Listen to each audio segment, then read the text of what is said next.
സർക്കാർ സംഘടിപ്പിക്കുന്ന ന്യൂനപക്ഷ സംഗമത്തിൽ സമസ്തയിൽ അഭിപ്രായ ഭിന്നത രൂക്ഷം.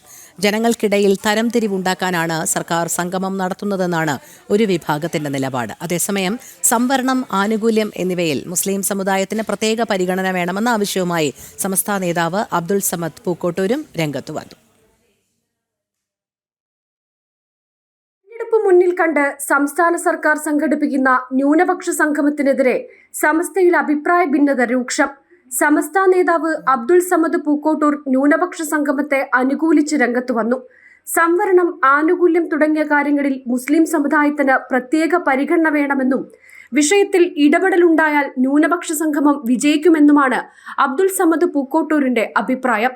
അതേസമയം ന്യൂനപക്ഷ സംഗമം മതത്തിന്റെ പേരിലുള്ള തരംതിരിക്കലാണെന്നും കേരളത്തിൽ വർഗീയ ധ്രുവീകരണമാണ് പരിപാടിയിലൂടെ സർക്കാർ ലക്ഷ്യം വെക്കുന്നതെന്നുമായിരുന്നു SKSS നേതാവ് സാത്താർ പന്തല്ലൂരിന്റെ നിലപാട്. സംസ്ഥാനം ഭരിക്കുന്ന സർക്കാരിന് കേരളീയരെ ഒന്നിച്ച് അഭിമുഖീകരിച്ചൂടെയെന്നും ചോദ്യം. ന്യൂനപക്ഷ സംഗമം സംഘടിപ്പിക്കുമ്പോൾ കഴിഞ്ഞ 9 വർഷം ന്യൂനപക്ഷങ്ങൾക്ക് വേണ്ടി സർക്കാർ ചെയ്ത പ്രവർത്തനങ്ങൾ വിശദീകരിക്കണം. അതല്ല ഓരോ സംഗമത്തിലും പ്രത്യേകം സുഖിപ്പിക്കലാണെങ്കിൽ അത് തിരിച്ചറിയാൻ ബന്ധപ്പെട്ടവർക്ക് കഴിയുമെന്ന് പറഞ്ഞുകൊണ്ടാണ് SKSS നേതാവിന്റെ ഫേസ്ബുക്ക് പോസ്റ്റ്.